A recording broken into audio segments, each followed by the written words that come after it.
so much for coming out to hear my talk. I'm one of those strange people. I love to talk about death, dying, and grief. It's my favorite subject in the whole world. I'm a certified grief educator and a bereaved mother since 2012. I have a little degree in human services. I worked in mental health for about 10 years. I was on a couple of boards for some mental health agencies, and I also have a little education in addiction treatment. So I've been around the mental health field for a little while. I wanted to first go down a list of some very hot subjects that whenever people start talking about grief, these subjects always sort of come up, and I just want to address them and then move into my story, what happened, how I got better. My work is really, I think, best for people who are sort of past the initial grief stage, because there is a season for grieving. You need to take that time to feel all the big feelings. And so my work is when people have kind of been through that, and then they're like, I'm ready to start feeling better. I'm tired of this. I'm just tired. And those are my people. I also can work with new grief, but it's different than older grief. So the word healing is kind of a triggering word for some people because it implies an end to their experience. And they think that healing, stopping the experience, stops the love or stops the memory, and it doesn't. That all continues when you heal. So don't worry about it, lessening your experience. David Kessler writes that healing means remembering with more love than pain. And I like that. I think that's true. He's kind of the America's sweetheart when it comes to the subject of grief. You'll see him on all the TV shows and stuff. And in fact, he's the one that certified me as a certified grief educator. I took his course. It was several months long. But I have an additional thought about healing grief, and it's based on my experience, and that is that when you heal your grief, really heal it, you heal your life. Like, more stuff heals. You don't just heal the grief. You heal other parts of yourself that also needed healing. And I have this other idea that might be a little bit out there, but I have a feeling that the more people who can heal their grief and heal their life is going to add to healing the world, making us a happier planet and a more peaceful society and all of that. So I have this big dream that addressing grief and getting it healed is going to help our world.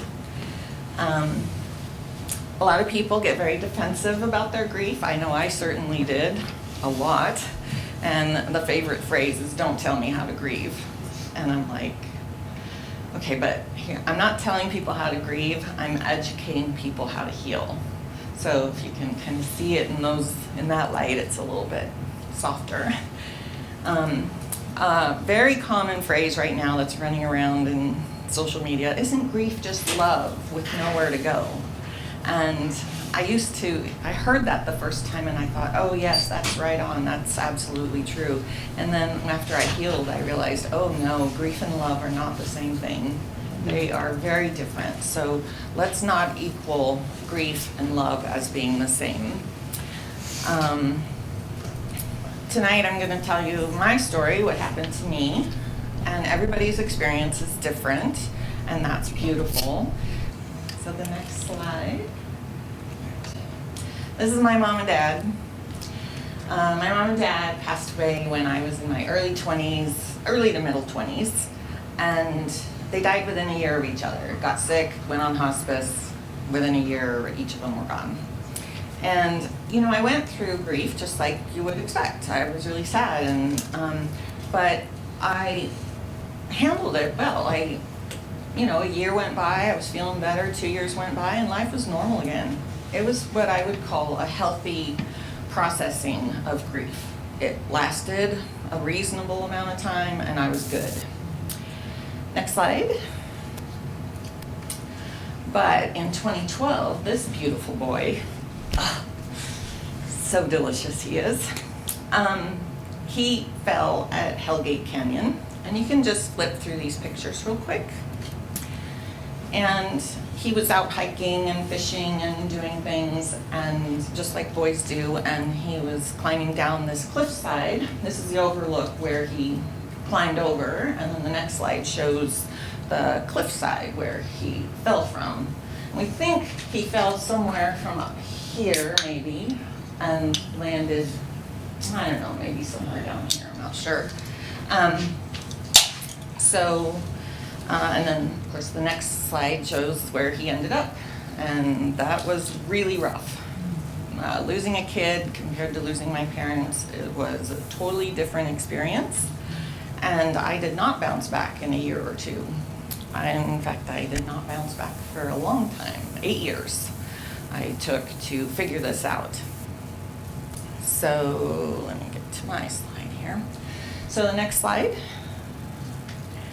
So I want to tell you about this weird thing that happened a few months before the accident. I'm at home and I'm folding laundry and I'm home alone, and you know how when you're alone and your mind just thinks thoughts and stuff? And so I'm just folding laundry and thinking thoughts, and all of a sudden this weird thought came into my head. It was almost like it got planted, like if an angel could come into the room and ask me a question. That's what it felt like it wasn't my question. But anyways, this question came into my mind, and the question was, very weird, what would you do if Garth died? And I remember gasping, what kind of crazy stuff is this going on in my head? This is ridiculous. But I felt like, okay, I'll answer the question. What would I do if something like that happened, you know? And I came up with this answer that one day I would hope that somehow, in some way, I would find a way to at least just be okay. Just okay. I really would want to be okay if something happened to my kid. So some people might call that a premonition. I don't know. It was just a weird experience that happened to me. And I didn't even remember it until months later, when I was deep in my pain. And I remember thinking, I'm gonna do that. I'm gonna find a way. This pain is terrible, and I'm gonna find a way. And I also think now that I'm supposed to share my findings. So the next slide. So I want to talk about this sensation, the permanent sensation of grief. And I want to tell two stories. So the first one happened a few weeks after Garth died. And this man, who was a friend of a friend, he was also a bereaved parent. He had lost a child in a drowning about 20 years earlier. And he had offered to take me to the spot on the river where Garth died. I wanted to go, and I wanted to see it. I don't know why. I was maybe being morbid or whatever, but I just felt like I wanted to go see this spot. So a friend of a friend volunteered to take me down the river in his boat. And I was kind of excited to meet him because he's got 20 years of experience. He's going to have all this wisdom for me. I'm going to learn so much. I'm going to get a fast track to feeling better, you know. And so I asked him, I said, please tell me, when does this level of pain change? When am I going to start feeling better? And his answer was shocking. He said, I don't know. I'll let you know if it ever happens. And I was like, oh, no, is this what my future looks like? And I believed him. I made a mistake, and I believed him that that's how grief works. So that was not very helpful in my journey, especially early on, just a few weeks out. And then over the years, of course, I joined a bunch of Facebook groups. There's a lot out there, grief on various levels. There's so many grief groups out there. And what I found in these grief groups is that inevitably somebody once in a while will post something that asks the exact same question: when am I going to feel better? it's a grief support group, so they're expecting some people with some years of experience to give them a good answer, like, this is when I felt better, but no. Every time I see this question posted, and I've seen it many times, hundreds of comments come up on the post, and they all say the same thing. Never, never, never, never. You learn to live with it. You just learn to tolerate it. Never, never. The word never shows up hundreds of times. So I was looking at that one day, and I was like, is this really what group support is supposed to look like? Like, I didn't think so. I was like, something's not right here. And so what these two experiences taught me, one is I'm responsible for my healing journey. I do not have to take the same path as anybody else, and nobody has to take the same path as me. But we do have to go on a searching journey. So be careful who you listen to and who you trust. Be careful what you believe. It's okay to ask for evidence. Well, give me evidence that it's going to last a lifetime. Have you lived your whole life yet? So, so I really wanted evidence. Be careful about trusting this feeling that it feels like it's going to be forever. Your body is telling you this is not going to get better. And I'm telling you, don't believe it. The body is beautiful. It'll give you a lot of wonderful intuition in life, but that one, don't trust that one. That feeling is not true. It is possible that it'll last forever, because sometimes people don't do anything to improve their situation. And so, sadly, it can last forever. But if you take reasonable steps, you can realize that it does not last forever. Again, be careful about reading memes, like that one that says, grief is just love with nowhere to go. It sounds harmless, but it implies that the ingredient love requires grief, and it does not. You can love without grief. And by the way, your love does have somewhere to go. It goes to your beloved. So I don't really, read these memes with like critical thinking skills, don't just buy into them. Also, the affirming viewpoints of others that are deep in their own pain, they will be happy to affirm your pain as well. And so those are not your friends. And repetitive storytelling is also a trap. There is a need to tell your story, but there's a point where the repetition starts becoming harmful. So you have to be careful of that. Next slide. So one of the other things I want to talk about is the law of nature. Everything is changing. It is a law of nature. Grief changes you. Your happy-go-lucky you ends up being kind of dim and not as perky. And that's change. But healing also changes you. When healing starts, it usually involves a lot of big love, and bigger love than you've ever imagined in your whole life. And that will change and replace the pain that the grief kind of started with you. And you're ever changing. So next slide. So when I started my journey of trying to feel better, this was the first thing I did, pleasure seeking.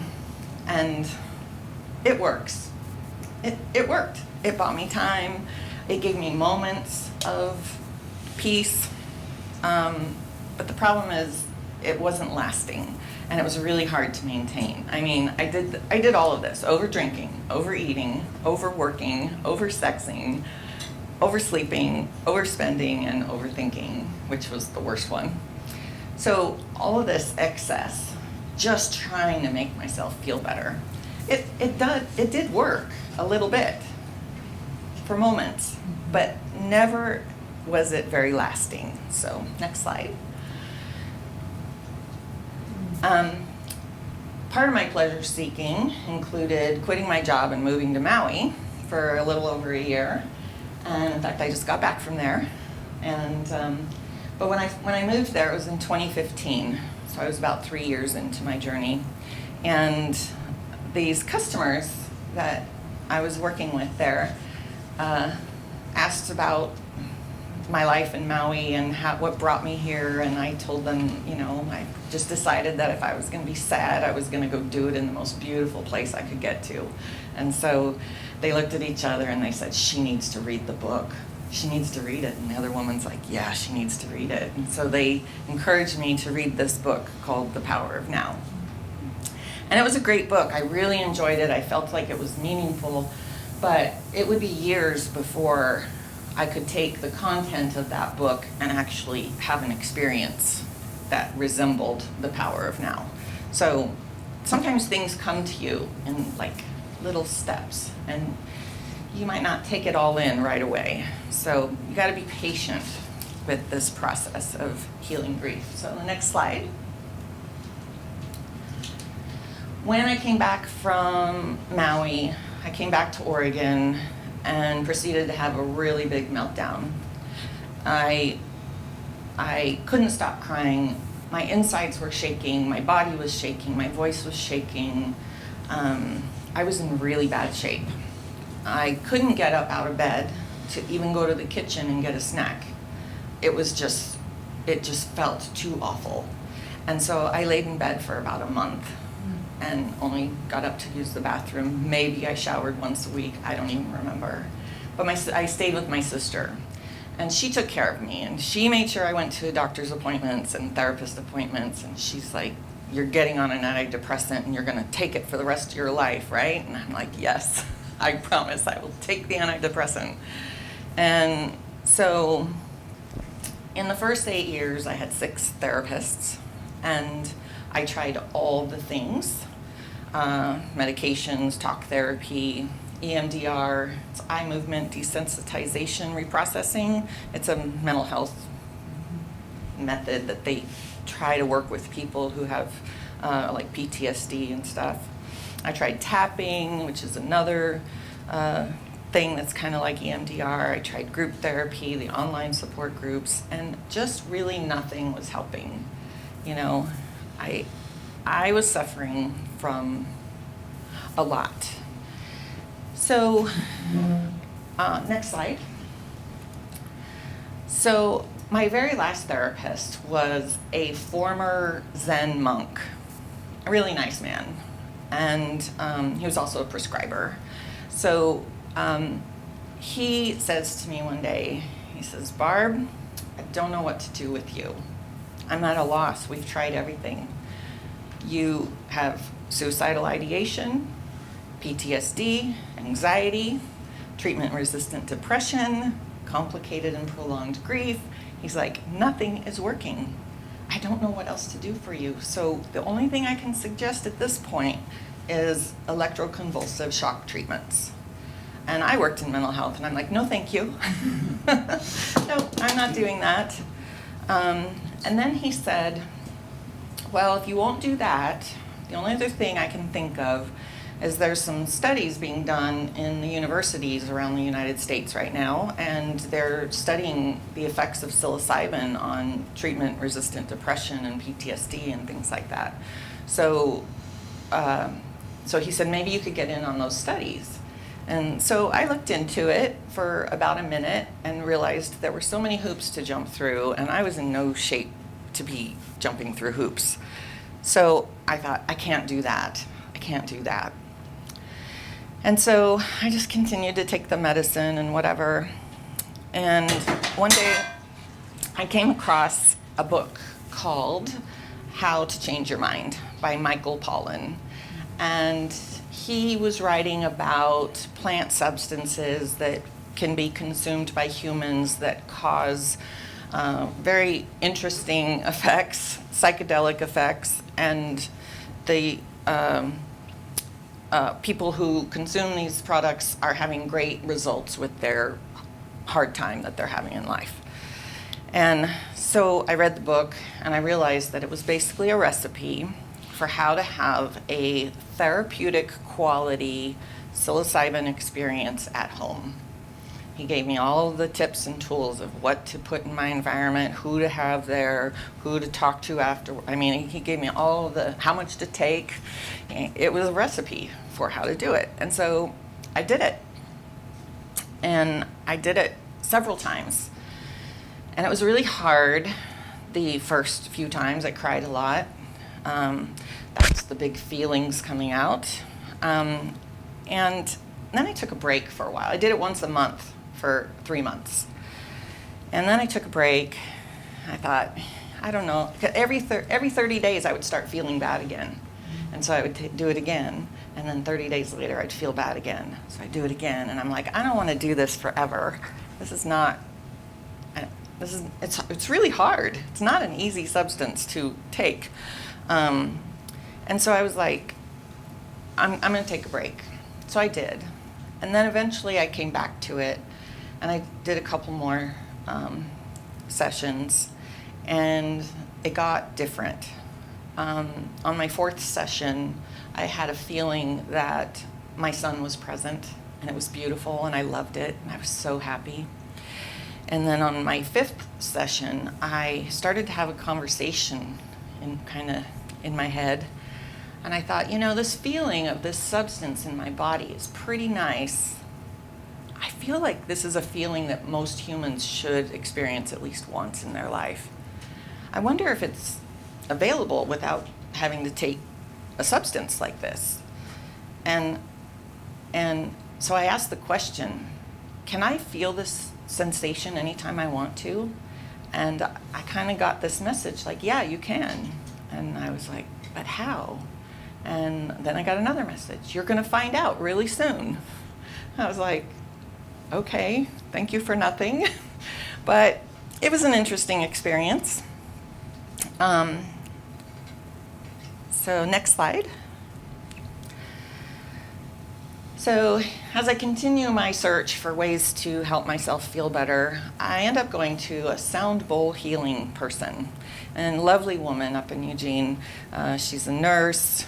She also has some little psychic abilities. And I went for a sound healing session, one-on-one with her. And at the end of this session, she tells me, you need to order this certain TV streaming station. It's called Gaia. I'd never heard of it. But at this point, I'm like, heck, I'll say yes to anything. So I say yes, and I go home and I order Gaia, and I look at it for a couple of months, and I'm like, not really anything here that interests me. So I was getting ready to cancel it, and I thought, one more scroll. Let's just see if there's anything that I'm missing. And that day, I came across a program called Rewired, and it was by Dr. Joe Dispenza. And he talked about how if you do these certain methods that he teaches, you can get into an altered state that feels very much like a psilocybin journey. And I was like, what? Without taking any, So I was very excited about hearing this. And so, of course, I bought his books, and I bought a bunch of his guided meditations, and I did all the reading, and then I started practicing.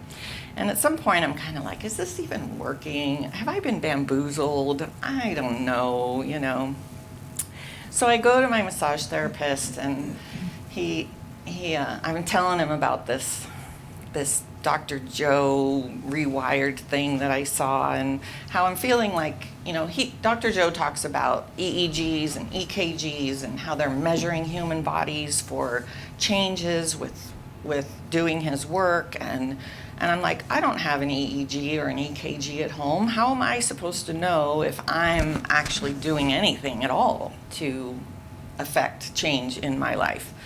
And so my massage therapist says, the Heart Math Institute in California has a device.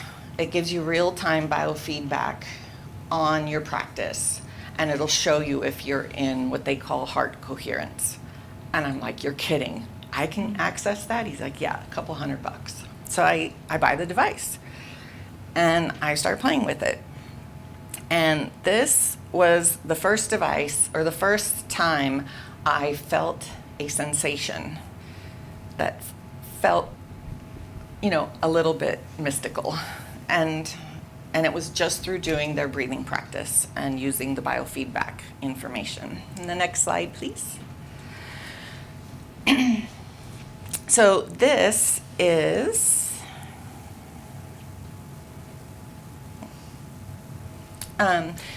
the biofeedback from a couple of practices that I did on my phone. This one is me having a conversation. And you can see that my heart rate and heart rhythm is just kind of all over the place. And this is the scoreboard. This is like when it makes it kind of like a game. You want more of the white lines in the green. And so this is just having a conversation, just in a normal state. But when you start doing the breathing pattern, these little waves, these little guys, turn very rhythmic, very uniform. And when these turn really uniform, you feel good. You feel really good. And you get nice big scores, so, feeds your ego. So, next slide. So, heart-centered breathing was one of the first things that kind of inspired me. And it's a good foundation for any meditation practice. To get that down first was super helpful. And then I went back and I added more of the guided meditations and things, and I started playing with meditation. And at first, I just dabbled. I wasn't very consistent. And they always kept saying, you got to go all in. You got to do it every day, twice a day, 1 hour each. Every day, twice a day, 1 hour each. And I was like, oh. But when you feel really, really rotten, eventually you come to a point where you're like, fine, I'll go all in. I'll do it. I will do it. And at this point, I'm doing it merely just to chase the sensation of what I felt when psilocybin was in my body. But that's okay. I was a baby. I was learning as I'm going along. So a lot of people ask, how long does it take when you do these things? It varies, but I would say probably 30 to 60 days, depending on what you're doing. There are people who have experiences in 7 days. There are people who have them in 3.5 days. There are people who take 20 to 40 or even 60 days. And it just kind of depends how much time you're investing and in what way you're practicing. So it's not very long. If you think about it, if you were really unwell and somebody said, I can make you well in 60 days if you take your medicine every single day, aren't you going to take your medicine every single day? And so that's how I started to think of it. This is my medicine. I have to take this every day. Next slide. So, next slide. Yeah. So, grief, I am absolutely convinced, is a body phenomenon. It's physical.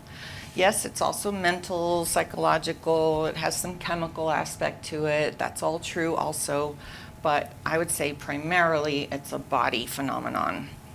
It's interesting that it's in the DSM, which is the diagnostic manual that psychiatrists use. And I thought, well, grief is just a form of suffering. Is all suffering a diagnosis?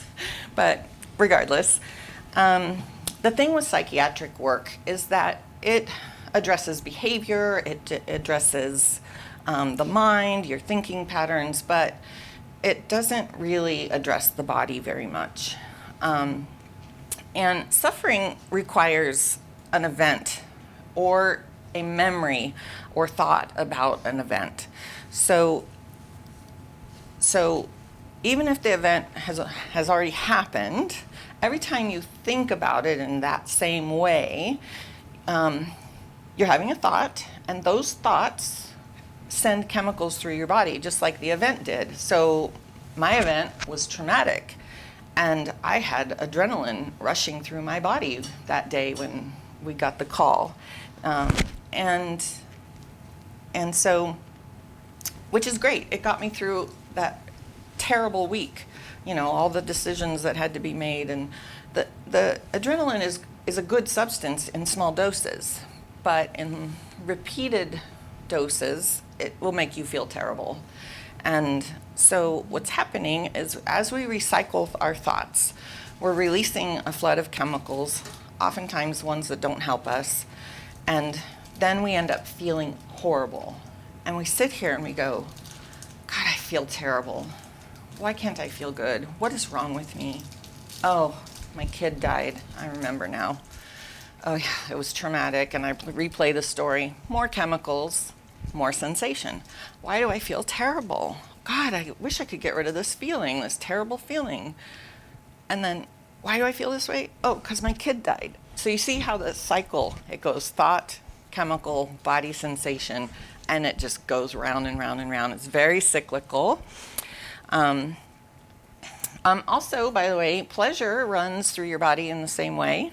So if you're going to have sexy time with your honey, or even just think about sexy time with your honey, you got all these nice thoughts like, ooh, nice. And then guess what? Chemicals get released. And then your body starts having responses that are very noticeable. And so it's the same pathway. It's just sometimes it's the suffering story that flows, and sometimes you can have pleasure that flows. But that's how us humans work. Next slide, please.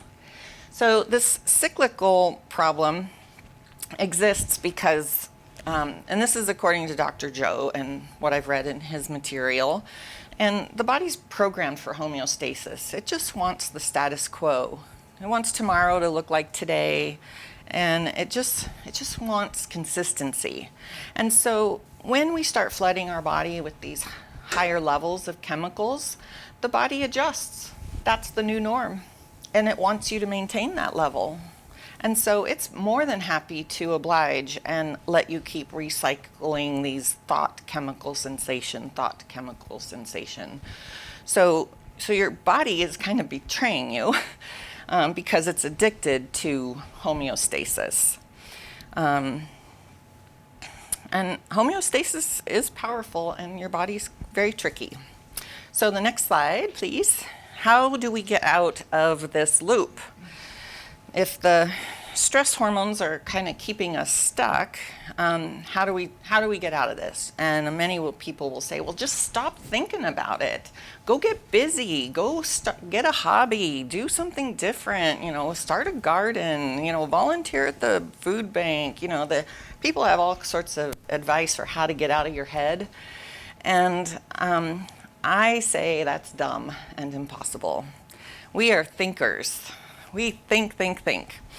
And so what I realized after I healed myself, that this is how it works.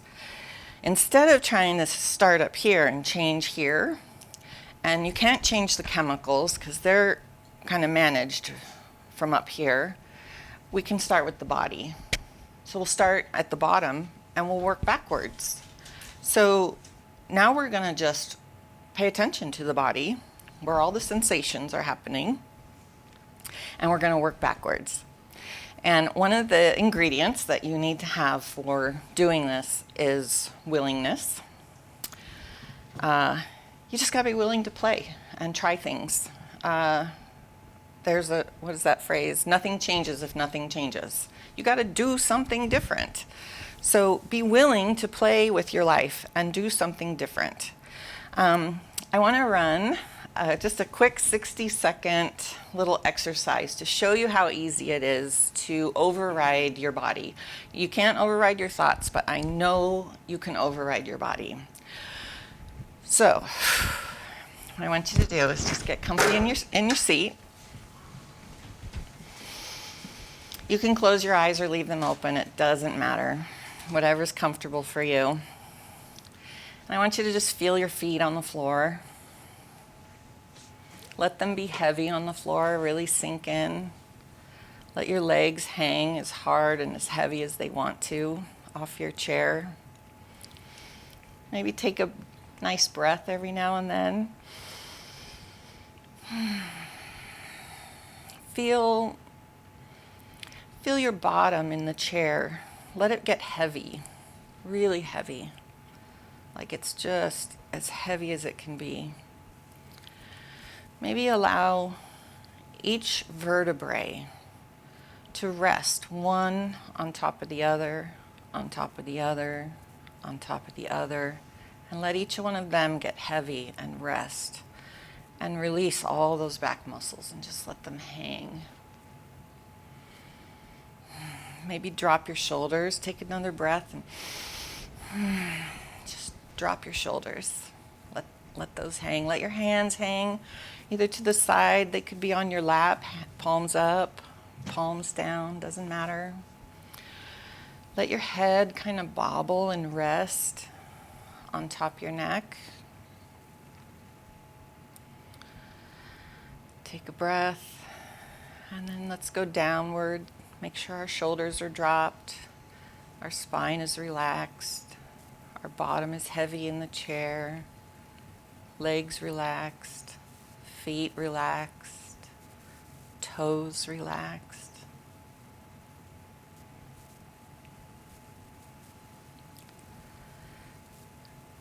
And now, I want you to ask yourself a question. If it were possible for me to predict my very next thought, what would that thought be?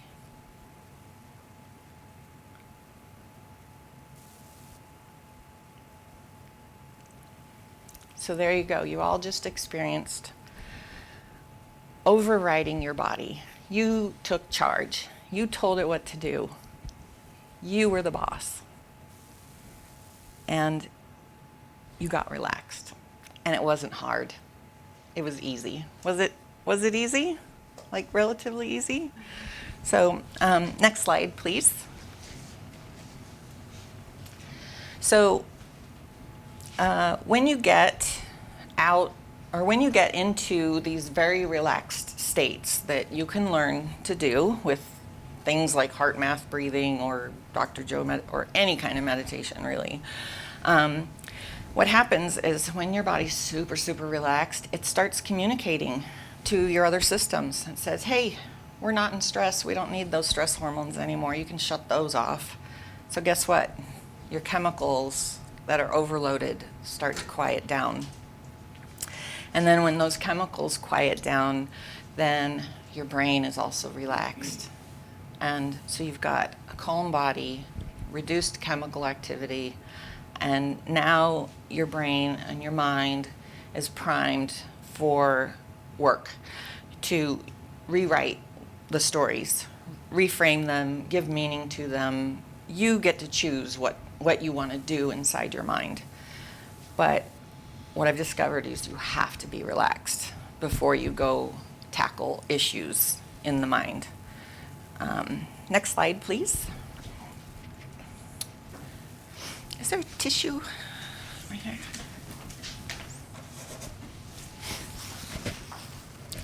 So I want to tell you about the day I healed. It was Christmas Eve 2020, and nobody was doing Christmas because that was during the COVID thing. And I told my boyfriend, I said, I'm just going to go in my room and meditate and breathe and listen to music all day. And so don't bother me. I'm going to shut the door. I'm just going to be in there all day. And I'd never done this before. This was an experiment. I was just trying something new. And so I did. I went in there and I got relaxed and breathed and did my heart-centered breathing. I focused I was developing this practice of learning how to focus on a part of my body. Like during heart-centered breathing, you focus on the heart. But there are other meditations, they have you focus on different parts of the body, and those are good too. So focus was an important part. I also was playing around with the idea of presence. Presence, as I'm laying there, I'm watching my thoughts in my meditative state, and I'm like, that's a future thought. That's a past thought. Oh, that's another past thought. Another past. Oh, there's a future thought. And I'm like, what does the present moment look like anyways? How would I know it? How would I recognize it? What does it feel like? What qualities does it have? And I started to get curious about the present moment.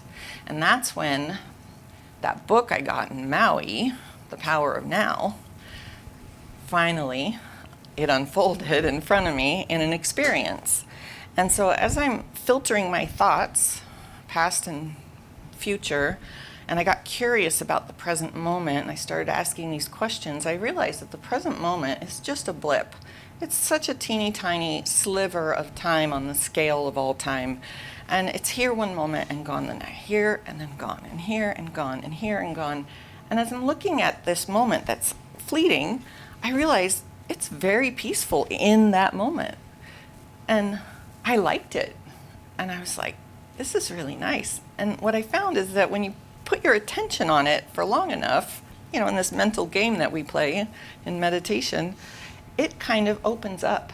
And suddenly I was suspended in a vast space filled with the most delightful love. I was like, wow, this is nice. And I knew that I entered into an altered state because once again I heard a voice, and it sounded like my son, and it said, "Good job, Mama." I was like, oh. And he and I just laid there, suspended, just hung out with each other. I don't know for how long, because I'm not watching a clock, and I'm certainly not opening my eyes. So this beautiful experience comes, and I know that I've been altered. So the next slide, please. So I went out of my room hours later, and my boyfriend says, "Wow, you look really good. You look happy. You look clear." And I'm like, I feel really good. Like, I don't know what happened in there, but that was pretty special. And I didn't know that day that I was healed. I didn't come out and say, "Guess what? I healed my grief." I didn't know. I just knew that I felt good that day. And everything else that I had tried in the past, remember, the pleasure seeking was short-lived. It didn't last long. The psilocybin was short-lived, 30 days. Didn't last. And so I was really curious. I wonder how long this experience is going to last. How long is this good feeling going to last?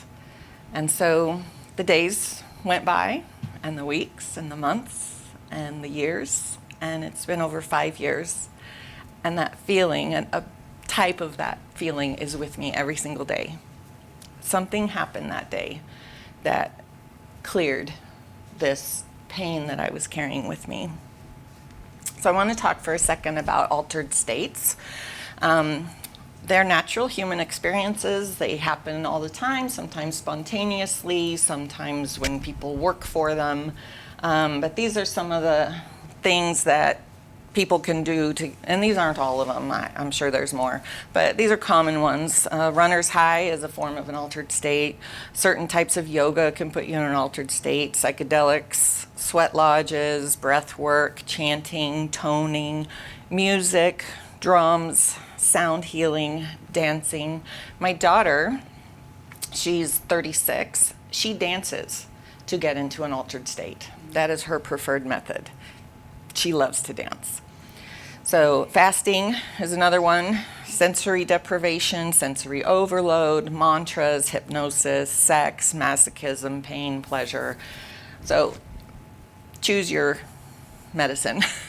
For me, I'm lazy. I don't want to run to get into an altered state. And mostly, people who get into an altered state from running, they don't actually do any mind work. They just kind of get there mindlessly, they enjoy the sensation, and then they go on. So they're not really doing any work in their psyche. So I'm lazy, and I like things that are very relaxed and chill. And so meditation and breath work, gentle breathing was good for me. There's also the other breath work that's real exciting and very animated, and I've tried some of that too. Next slide, please. So, but the altered state is not the goal. The altered state is just the means to the goal, okay? And also, remember I said I was chasing sensations? Like, I just wanted that psilocybin sensation because it was nice and I wanted it. And so these subtle sensations that can come over you when you start a practice like this, they're really pleasant. And in fact, the truth is, your body is filled with sensations right now that you don't notice. They're happening, but your ability to notice them is kind of turned off. And I call it comfortably numb. We're numb to be comfortable. But when you get really still and quiet and focused, and you breathe and you relax, and your awareness opens up, and all of a sudden you start feeling things, and it's not that the sensations are rising up, it's that your awareness is becoming aware of what's already there. And these are the same types of sensations that I had with psilocybin. They're just nice little tingly, buzzy feelings. It's not high, I'm not out of my mind or anything like that. It just feels nice. But the sensations are not the goal either. The sensations are the sign that you're progressing towards a goal. And it's a sign that you're denumbing yourself. And chasing sensations is futile. I mean, you'll have them and they'll leave, and you'll have them and they'll leave. And if you don't do any work with it, you'll still be in pain with whatever your problem is. And with me, it was terrible grief. The goal is to prepare the mind for new information, for a new story. That is the goal. Let's hit the next slide.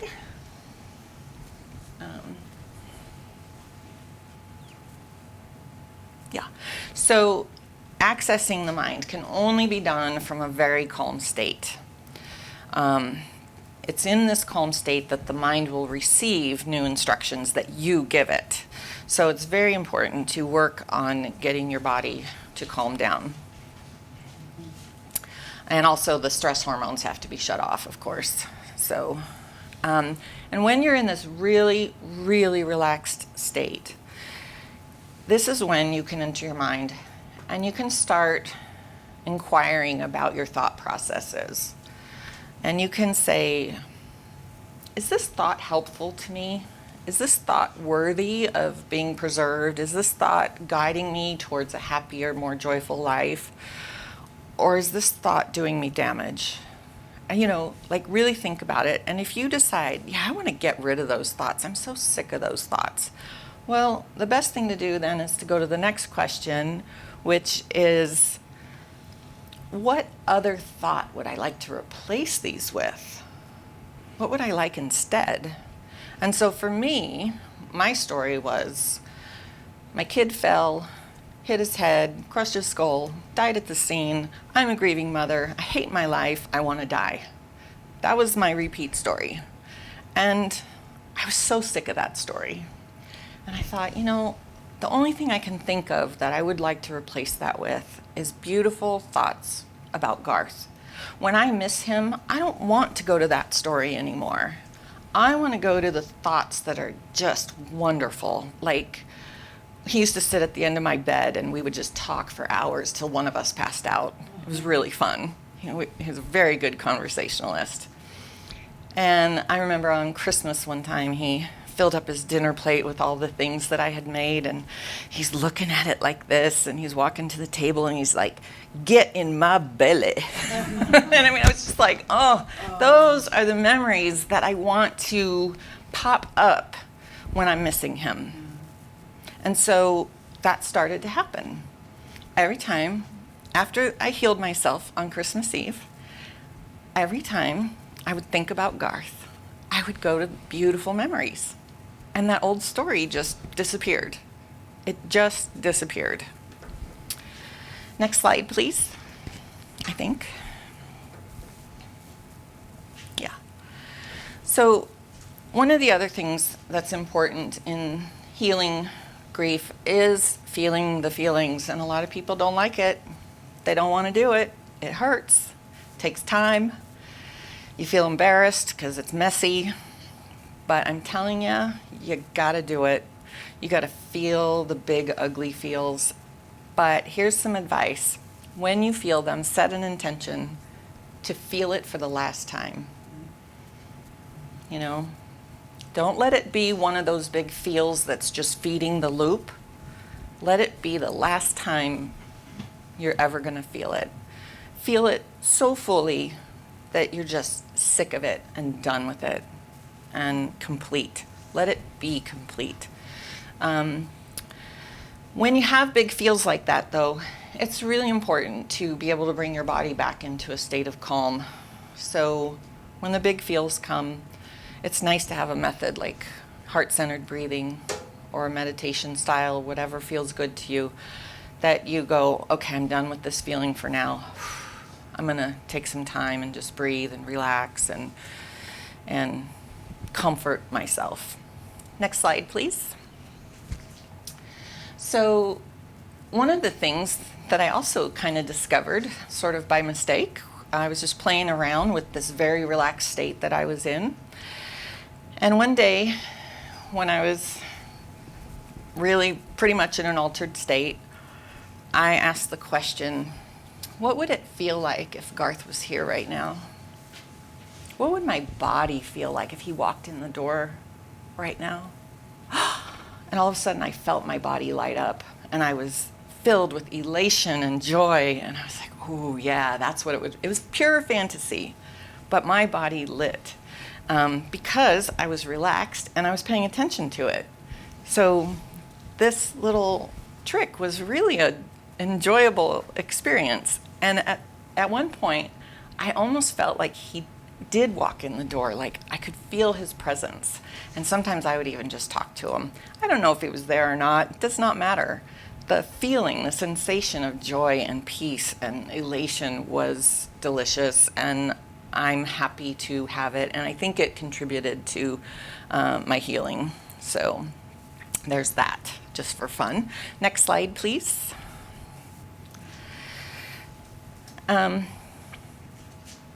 I still cry on occasion. Sometimes I cry when telling this story, but it's usually tears of joy.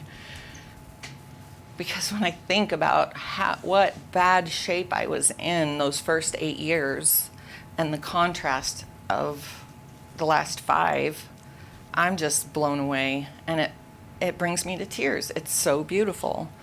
And I still cry missing him on usually death days and birthdays, things like that. Those days kind of get to me, but it's very short-lived crying, and I often have trained myself like, okay, have your cry. Now let's think some happy thoughts about him. And so I've learned to get myself out of that funk a lot faster.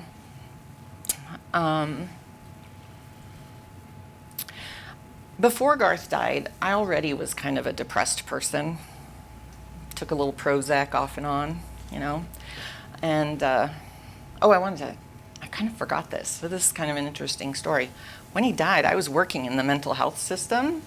And so I had all these therapists around me, PhDs and doctors and all this. And I thought, certainly they're going to say, I know what you need, Barb. And I'm going to be like, yes, tell me. But they didn't. They said, gosh, Barb, this is really awful.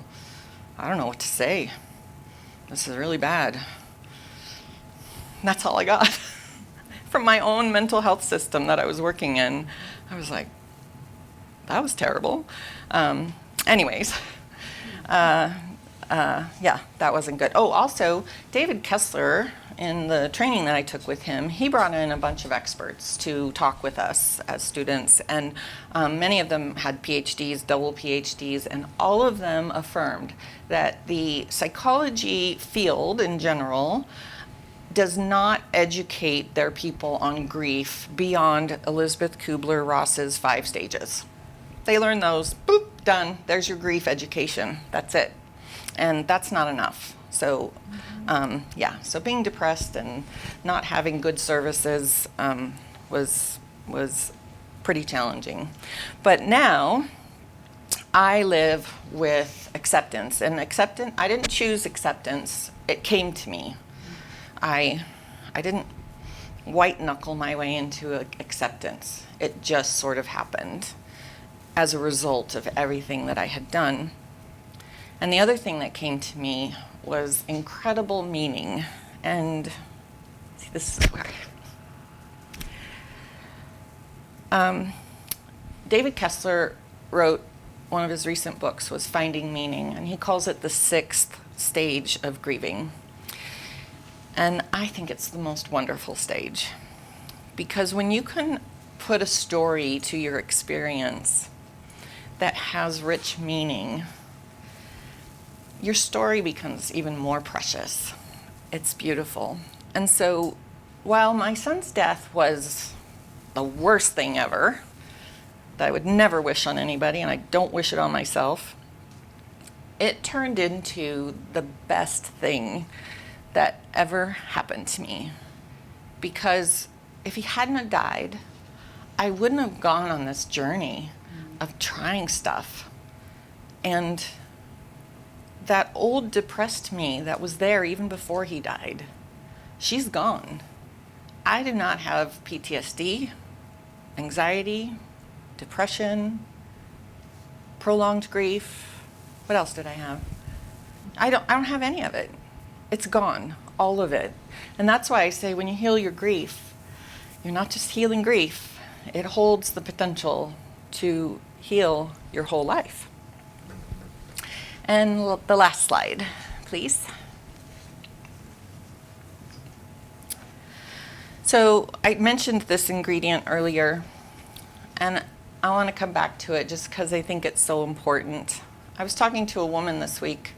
She told me her mother died last year, and she's really struggling, and she knows what I do, and I said, you got to breathe, you got to do the work, you got to do it. She's like, I know, Barb, but I don't want to. So she's suffering right now, and that's okay, because it's a journey. But willingness is one of the most important ingredients I can recommend. Willingness. I asked you earlier to just assume for this next hour that grief is not permanent. And so now I want to invite you to leave here and hold on to that thought with willingness. I'm willing to consider that grief is not permanent, and carry that with you as you journey through your grief experiences. I like Jim Carrey in the Yes Man movie. He has to say yes to everything. So I recommend saying yes to all sorts of things, even if they don't work. If your friend recommends something, say yes. Go try it. If it doesn't work, move on to something else. But say yes. Be willing to try unfamiliar things that are weird. I was not a meditator. In fact, when I lived in Maui, I would see people on the beach, and they're all in their little bikinis and meditating, and I'm like, what are they doing, those weirdos? I was very judgmental, and I was like, that's weird, But I didn't know. I was not raised with any of that kind of information. So, yeah, being willing to try unfamiliar things is important. But being willing to let your body be your healer. You don't have to go anywhere. You don't have to pay any money. Well, you can pay me and I'll teach you some stuff. But, let your body do the work.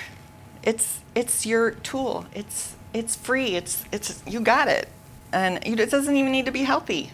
You just have to have a body. That's it. So be willing to go on your journey and try some things and stick with one that works for you. Again, I talked about my story and the things that worked for me, but there are many paths to find these states and sensations that help you access the mind. So you don't have to go my path, but be willing to feel.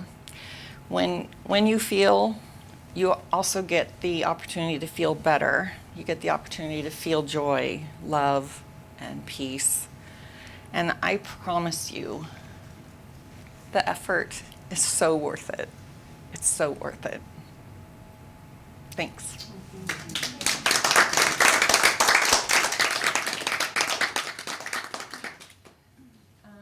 Any questions? I love questions. Does anybody want to say BS? What was the name of the machine that measures the heart? It's called the Inner Balance Sensor, And you can get it through the Heart Math Institute. They're based in California. You can just Google them. So that was a cool device to come across.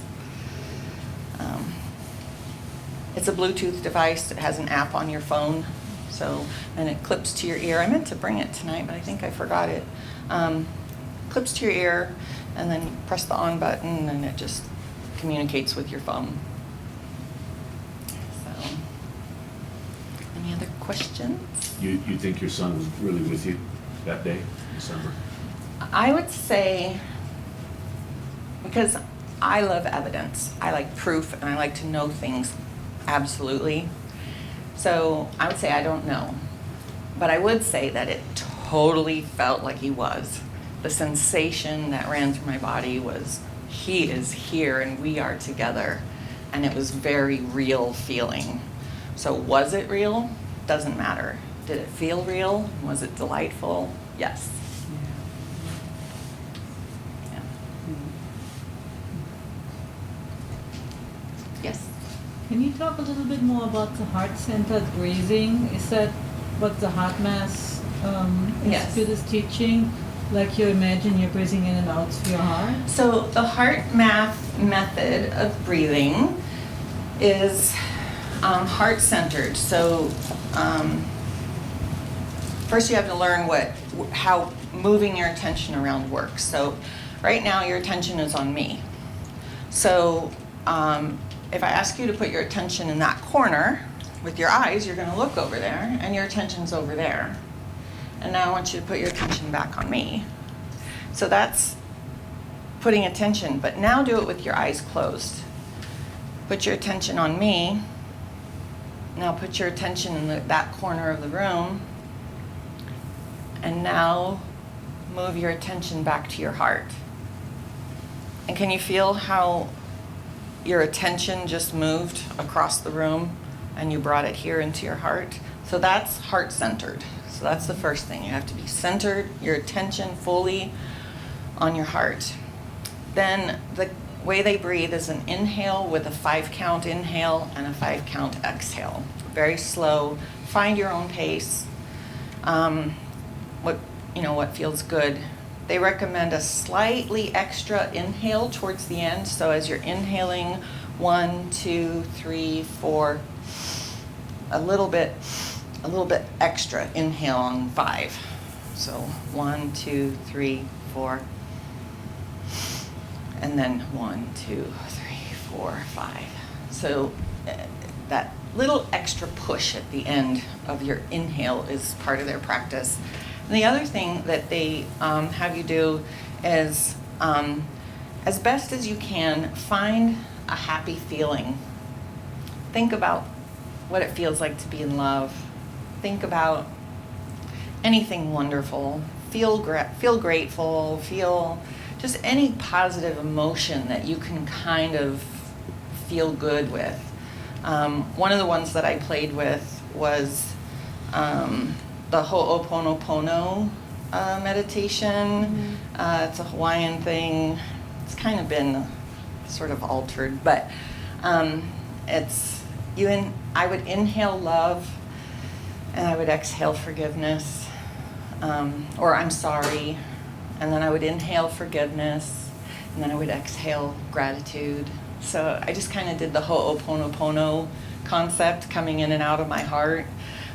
So, you can play with whatever good feelings you can muster up. When I was deep in grief, it was really hard to come up with a good feeling.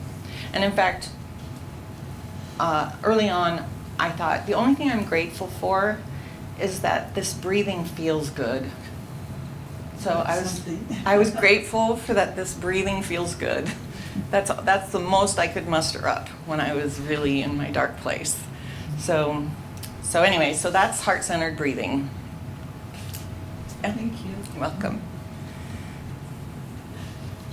Yes? I listen to Dispenza a lot, and I've been to one of his workshops, and I'm going to another one next Nice. month. and I listen to his meditations, and it's very different, you know. It's not what there's music and there's noise, and he has his voice in kind of weird ways. Ooh. But I was amazed at where I can go with Yes. it. But what he teaches is, what I learned from him, is that if you want to change something about yourself, like say, I want to become more confident, that you have to feel. You have to feel that confidence. And then your brain goes, oh, that's what confidence is. And then your body says, Yes. ah. So you have to feel it first. And it's like you have to go to the future first with it. Right. And that's kind of what I did with that fantasy stuff. What would it feel like if Yeah. Garth was here right now? Right, that's what I thought of when you were saying that. So nice. And And then it just puts you in a really nice Yeah, and he state. spends a lot of time on the heart, and I swear, when I'm doing his meditation on the heart, I put my hand on my heart, and it feels like it's fuller. It feels Yeah. like it's gotten bigger. I was doing the heart-centered breathing so much, like hours a day for about a month or two, that I got a sensation in the middle of my back that felt like a sunburn.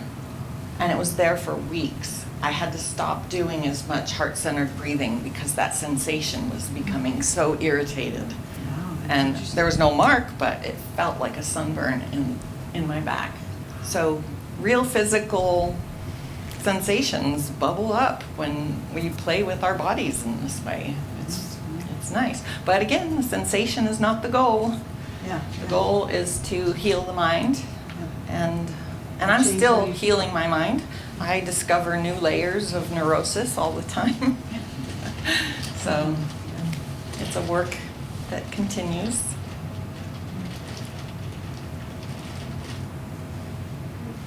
Anybody else? Thank you. Well, thank you so much for coming. Thank you. It was a Thank you so pleasure much. to be here. Yeah. I hope you enjoyed my little chat. It was great, thank you. Yeah, You're thank you so welcome. much.